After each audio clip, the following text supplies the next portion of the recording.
Well, to discuss this, we're joined from the capital, Rabat, by Francois Kunduno. He's a journalist with Morocco World News.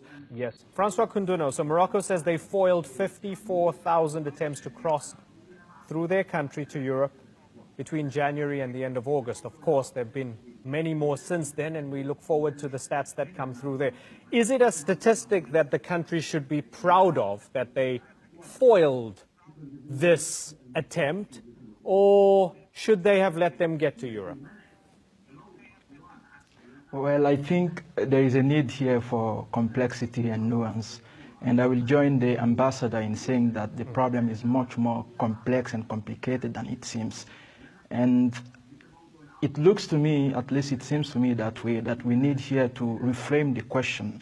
The question is not whether Morocco should help them get to Europe or whether Morocco should foil their attempts to get there. The question is, how did they get to Morocco? How do they live in Morocco? And what Morocco is doing as a country trying to keep both its relationship with Africa, which is its institutional continent, and its relationship with Europe.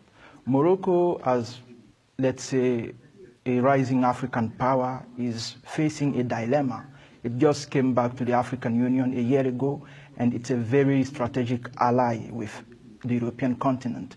So what Morocco is trying to do is keep both that strategic alliance with Europe, but also keep an African perspective on immigration. You put the question in a very simplistic way, as if Morocco is, you know, these are migrants trying to get to Europe, let's stop them, let's prevent them from crossing the borders. No, the question is very much more complicated. As a journalist, working in Morocco, I've got the opportunity to speak to some migrants, know the conditions and the life situation they are living in. And it's something of complexity and nuance. And so what Morocco is trying to do now is both at the same time, they are building some camps. There are camps in Rabat, there are camps in Agadir, there are camps in Casablanca.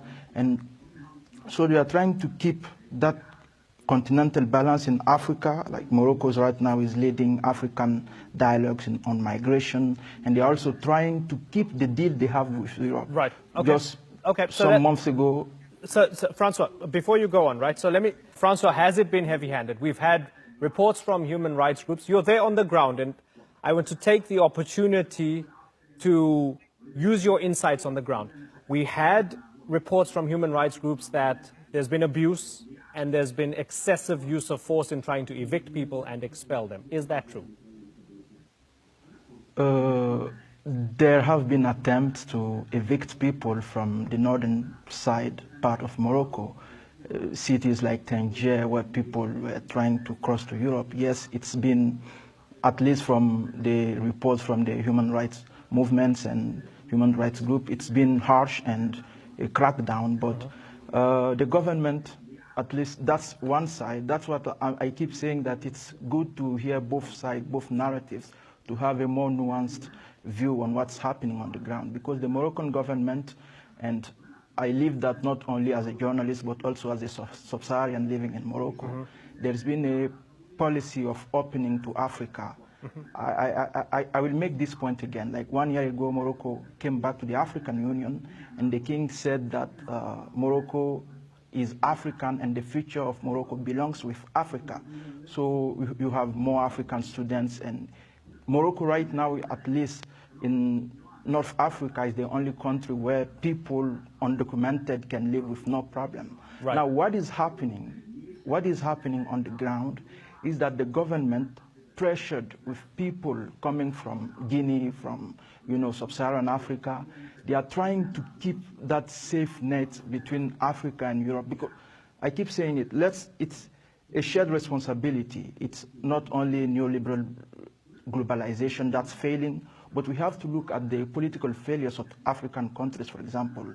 Where are they living? And we have to look at what Morocco is doing and the forces. So we have African forces, Moroccan forces, and European forces. The question is, this is interesting. Is Morocco doing right? But Morocco is doing what it can, but it's asking help from Europe and Africa to do better. Okay, so you've opened up something interesting here. Mukhtar Lamani, there's a big question about who is a preferential refugee or a migrant now, right? So we have the Balkan route has been stemmed in many ways, predominantly because of the Turkey-EU deal, right? So the focus, international focus is not so much on that.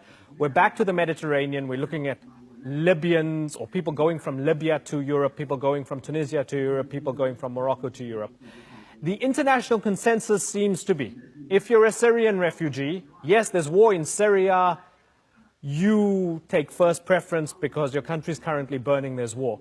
But if you're a Cameroonian, if you're from Guinea, if you're from Nigeria, there's no war in your country, you're an economic migrant, so you need to wait in line and you need to go back to your country because, I'm sorry, we can only help people whose countries are in a kind of hot war, who qualify as refugees. What do you make of that? Because that's at the heart of all of this now. For the Europeans saying it's not our problem because these are not refugees, they're economic migrants.